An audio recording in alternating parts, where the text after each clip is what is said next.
Hello Critical Pips, balik lagi bersama gue Vina Safanatul Mabuba di Ruang Diskusi.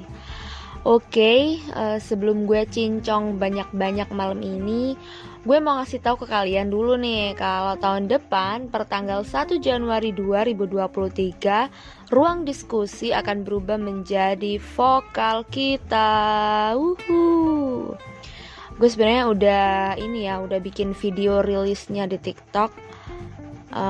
Coba deh kalian cek. Cuman yang di TikTok tuh belum gue ganti ininya tahu. Tapi kayaknya udah gue ganti vokal kita gitu deh. Cuman yang add-nya itu nggak bisa, itu harus nunggu sampai tanggal 7 Januari kalau nggak salah. Jadi ya nggak apa lah ya, namanya perombakan. Dan gue ngerasa ini suatu kerjaan banget sih ya buat gue. Mungkin lo semua bertanya-tanya juga kenapa konten gue ganti nama channel. Ya gue sebenarnya nggak mau juga ganti nama channel, cuman ini kan namanya kan bukan tanpa sebab juga ya guys. Ya gue juga sih yang bego. Gue juga bego karena apa? Karena gue dari awal nggak cari-cari dulu. Gimana kalau misalkan ada channel atau suatu konten yang sama kayak gue tapi namanya juga Ruang Diskusi, ya kan seharusnya kan gue mikir ke situ dulu ya. Tapi gue udah search di Google, vokal kita nih ada nggak sih podcast yang namanya vokal kita, dan gue nggak nemu itu. Awalnya gue bukan vokal kita, gue coba macam-macam, terus ketemunya yang nggak ada sendiri itu ya di vokal kita ini. Nah, but it's okay, gue pengen punya ciri khas sendiri ya dalam siaran. Sebenarnya nggak apa juga sih kalau sama, karena kita kan ada bedanya juga lah. Cuman gue nggak mau itu, gue bener-bener orisinil, gue bener-bener punya ciri khas sendiri dalam menyiarkan podcast, menyiarkan informasi buat para Critical Pips. Nah, kalau Critical Pips ini cuma gue yang nyebut kalian dengan sebutan kayak gitu nih. Jadi dalam podcast solo gue manggil kalian dengan sebutan Critical Pips. Ya ini ya, ditandain ya di episode ini, di akhir tahun gue ngasih tahu kalau kalian itu sebenarnya the Critical Pips, yaitu orang-orang yang mampu berpikir kritis. Nah, jadi setiap kali kalian itu mendengarkan podcast gue harap kalian bisa berpikir dengan baik, mencerna dengan baik. Kemudian kalau mau berpendapat aja di kolom komentar, bisa di YouTube atau di TikTok. Nah, tapi jangan lupa, diskusi harus pakai budi pekerti. Itu ya prinsip yang kita pegang di podcast ini. Meski nama channel kita berganti ke vokal kita, bukan berarti gue gak nemenin kalian lagi. Gue tetep lah ya nemenin Critical Pips, karena memang ini channel pribadi gue, dan gue belum ada sih yang kayak ngegantiin gue, itu gak ada masih. Jadi gue tetap nemenin Critical Pips yang cerdas-cerdas dan bijaksana kayak kalian yang ada di rumah ini. Nah, jadi di akhir tahun ini banyak banget sebenarnya berita viral, cuman gue kayak kurang tertarik aja sih ya bahas itu. Gue cuma mau bahas yang sebelumnya gue janjiin nggak sih? Ya sebenarnya bukan janji, cuman pengen aja gitu bahas, soalnya ini menarik juga sih. Jadi gue ada utang juga buat bahas dikit tentang stoikisme. Sebetulnya pembahasan kita malam ini tuh ya balik lagi berawal dari gue yang overthinking, bikin podcast overthinking, bahas-bahas, dan akhirnya nyampe pada salah satu komentar yang ngajak kita semua buat mempelajari stoikisme. Mungkin podcast kali ini juga gak sepanjang podcast-podcast sebelumnya sih ya, karena emang dadak banget bikinnya dan jadwal gue lagi padat banget. But that's not the reason for me to give you information and knowledge about what is stoikisme. Jangan molor-molor lagi, let's start. Bicara tentang stoikisme, gue juga deja vu ya, kok kayaknya pernah dengar sebelumnya, tapi juga kayaknya enggak deh. Jadi gue bingung tuh, akhirnya gue search di internet dan muncullah informasi dari macam-macam sumber. Nah, kalau kali ini gue ngambilnya dari gramedia.com sama suara.com. Nah, kalau di gramedia.com, stoikisme itu ternyata sebuah ilmu filsafat yang sifatnya tuh universal. Nah, kenapa dibilang universal? Karena emang pada awal pas stoikisme ini dicetuskan, zaman itu sekitar tahun 3 sebelum Masehi. Jadi Yunani itu dianggap sebagai peradaban tertinggi pas itu.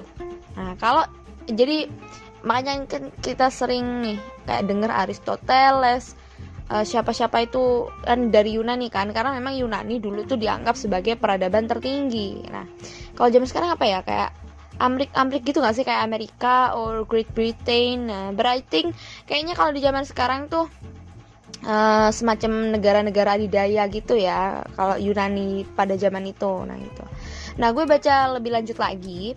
Kalau tadi sumber yang pertama gue sebutin, ternyata stoikisme itu adalah ilmu filsafat yang gimana cara kita memandang sesuatu itu baik atau buruk.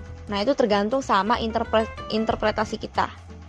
Soalnya dalam ilmu stoikisme semua hal itu netral. Mungkin kalau dalam bahasa lainnya tuh apa ya, suuzon kali ya. Jadi suuzon enggaknya orang tuh tergantung sama pikiran dan objektivitas dari orang itu sendiri. Ya gak sih? Coba kalian ketik di kolom komentar setuju atau enggak sama statement gue yang ini, atau punya statement lain. Oke, silakan diskusi ya. Jadi gampangnya nih, misal kok dosen kagak ngasih materi yang lengkap sih, misalnya ini ya, kalau di perkuliahan ya, misal nih gampangnya begini, kok dosen kok gak ngasih materi yang lengkap sih, keburu-buru pulang mulu, percuma kita kuliah bayar mahal buat dosen kayak begitu. Nah, itu objektivitas kita kan, ketika kita ngelihat dosen kita sering pulang cepat, jarang ngirim materi atau izin melulu lah intinya. Kalau lo menganut paham stoikisme, lo akan berpikir kalau bisa aja sih ada keluarganya yang butuh perhatian lebih, bisa aja keluarga dari dosen kita itu ada yang sakit, jadi kesibukan dia tuh tersita sama dia ngajar, kesita sama dia ngerawat anggota keluarganya itu. Bisa juga dia lagi sakit atau ada urusan yang susah banget ditinggal, jadi we never know. So the conclusion is, statement pertama ini mengarahkan kita buat nggak suuzon dan stay positive thinking. But gue baca dari Daily Social. Oh ya, gue lupa. Gue juga ngambil dari Daily Social ya. Gue juga ngerangkum dari Daily Social. Kalau stoikisme itu lebih condong ke bagaimana kita sebagai manusia harus bersyukur atas apa yang kita miliki sekarang, dan bagaimana cara diri kita itu untuk mengendalikan diri sendiri. Itu penjelasan stoikisme yang kedua. Sebetulnya konsepnya hampir sama sih ya guys, tapi yang namanya critical peeps, orang-orang kritis, pasti kalian punya statement masing-masing dalam menangkap suatu ilmu yang gue sampaikan. Nah, coba tulis di kolom komentar gimana pendapat lu tentang pengertian stoikisme yang mengarah pada rasa syukur atau lebih ke pengendalian diri. Kalau menurut gue, dua informasi tadi sebenarnya konsepnya sama. Intinya, stoikisme itu gimana caranya bikin kita menjadi manusia yang lebih bisa ngendaliin diri sendiri. Gimana menjadi manusia yang tenang dan emosinya stabil. Nah, kalau lo pada belum tahu gue sebenarnya gampang banget marah ya. Apalagi kalau kurang tidur, capek, kerjaan numpuk, tugas numpuk, ketemu orang yang gak cakcek sama sekali, gue pasti emosi. Nah, ketika gue kuliah, gue tuh waktu gue semester 1, gue tuh nempuh mata kuliah yang namanya nama mata kuliahnya tuh filsafat dan ilmu etika akademik. Nah, menurut gue salah satu materi yang berkesan banget selama gue kuliah, kan gue belum lulus ya. Ya intinya dari gue awal kuliah sampai sekarang itu masih filsafat. Filsafat masih jadi mata kuliah favorit gue. Karena apa? Karena di filsafat itu, dari gue belajar filsafat nih ya, gue bisa mencoba lebih memahami orang lain. Meskipun kadang-kadang gue masih belum bisa ngerem sepenuhnya ya. Jadi tapi selama gue kuliah itu, yang paling gue inget itu gimana caranya gue memaklumi orang lain. Meskipun kadang-kadang masih susah aja ya. Nah, selain itu di filsafat itu sendiri yang gue tahu, gue juga bisa lebih sedikit mengendalikan diri. Ikhtiar gue karena gue sudah ngedapetin ilmu itu, gue harus terapin. Itu caranya gue terapin. Dan waktu mau UAS bingung nih gue, aduh ini mata kuliah dosen gue kagak pernah ngasih referensi. Dosen gue tuh cuma beliau tuh langsung ke prakteknya gitu, jadi beliau nggak ngasih kita teori. Nah abis itu ujiannya ujian apa? Ujian tulis coy. Siapa coba yang nggak bingung?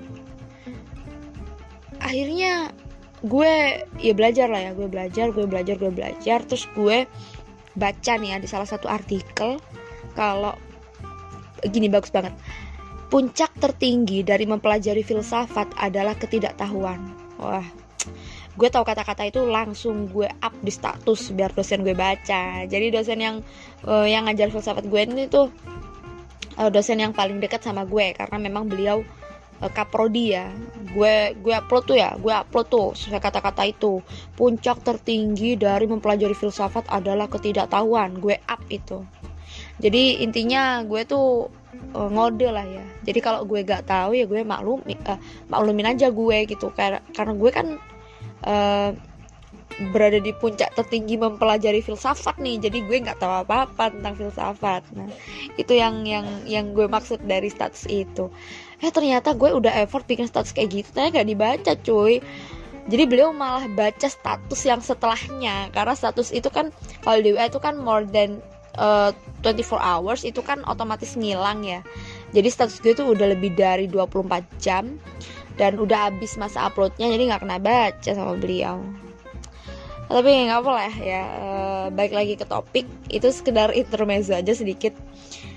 Nah back to topic.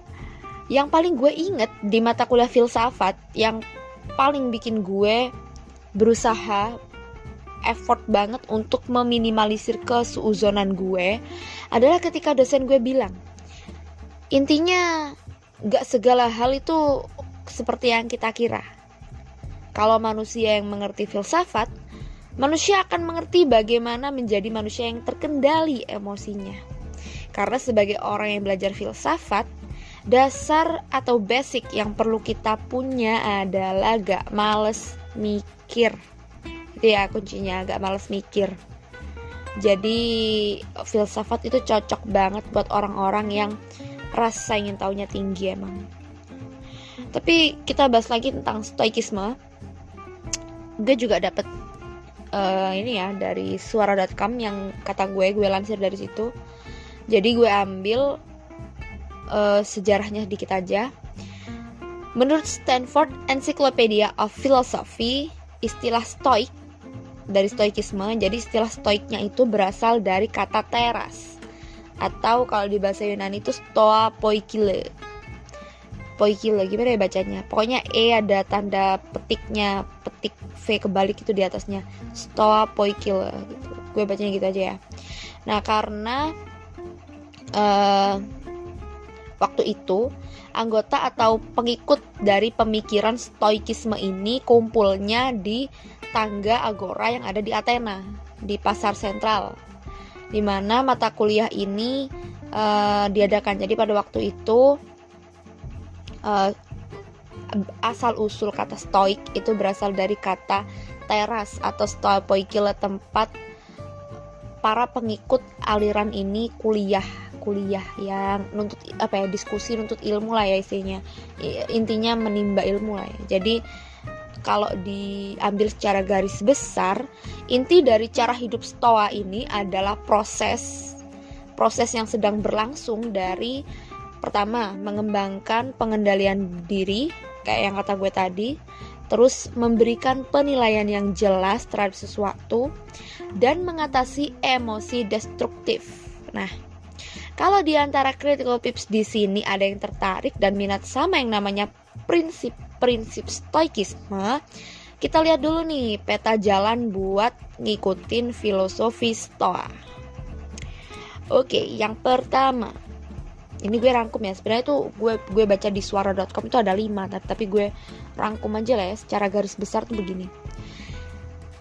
Kalau kita mau mengikuti prinsip-prinsip stoikisme, kita yang pertama harus bisa mengelola harapan dan penilaian kita terhadap sesuatu. Jadi kita jangan berekspektasi tinggi, yang rasional aja, yang masuk di akal aja, yang bisa diterima akal sehat kita. Menurut gue, semakin baik pengelolaan harapan dan penilaian kita terhadap seseorang atau sesuatu, itu juga bisa ngendaliin emosi kita. Karena dari awal kan kita nggak muluk-muluk ya, jadi kita punya harapan tuh nggak ketinggian, nggak muluk-muluk. Jadi kita jadi manusia yang lebih gampang nerima, gampang bersyukur. Karena yang namanya manusia kan pasti kehidupannya seperti roda yang berputar ya. Kadang-kadang di atas, kadang-kadang juga di tengah, kadang-kadang juga di bawah. Nah, dengan kita mengelola harapan dan penilaian kita terhadap sesuatu, itu turut ngebantu kita buat memaklumi hal-hal atau kemungkinan-kemungkinan buruk yang pasti akan terjadi. Intinya, kemungkinan-kemungkinan buruk itu pasti berpotensi terjadi. Nah, setelah itu, yang perlu kita lakukan adalah menjadi manusia yang realistic. Be realistic. Ini berkaitan banget ya sama yang tadi. Jadi ya udah realistis aja gitu. Kita nggak bisa mengendalikan hal-hal yang di luar diri kita. Kita nggak bisa ngendaliin gimana sikap orang dan perasaan orang lain ke kita. Yang bisa kita kendalikan hanya emosi, sikap, perilaku, dan perasaan kita sendiri. Nah, selain itu, ketika kita udah bisa mengelola penilaian atau harapan-harapan kita terhadap sesuatu, kita juga harus belajar dan mempraktekin gimana cara buat kita nyeimbangin batin kita. Berhubung kita harus mengelola harapan-harapan dan penilaian kita terhadap sesuatu secara realistis, keseimbangan batin itu juga perlu loh guys, buat nanganin masalah-masalah kayak yang kata gue tadi. Kemungkinan-kemungkinan buruk itu terjadi pasti spontan kan ya. Nah, kalau kita nggak terbiasa tenang, nggak terbiasa refleks nyeimbangin perasaan batin kita sendiri, kita akan terjebak di dalam permasalahan itu terus-terusan.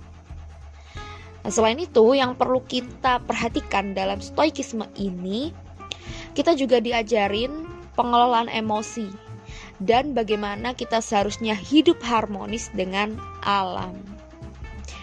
Oke ya, mungkin cukup segitu aja dari gue, pancingan-pancingan buat ngeluarin pendapat-pendapat kritis dari The Critical Pips yang nyimak podcast gue ini. Oke, kalau menurut Critical Pips kalian gimana coba? Tulis di kolom komentar buat didiskusiin bareng-bareng ya. Terus jangan lupa, diskusi juga harus pakai budi pekerti. Prinsip kita, diskusi juga harus pakai budi pekerti. Oke, ingat stoikisme. Kita nggak bisa ngendaliin orang lain, tapi kita bisa mengendalikan diri sendiri buat tetap menyampaikan pendapat dan kritisan dengan baik. Oke, segitu aja dari gue. Terima kasih udah nyimak sampai habis. Jangan lupa diskusi lewat kolom komentar. Subscribe akun gue kalau lo suka sama hal-hal yang gue bahas.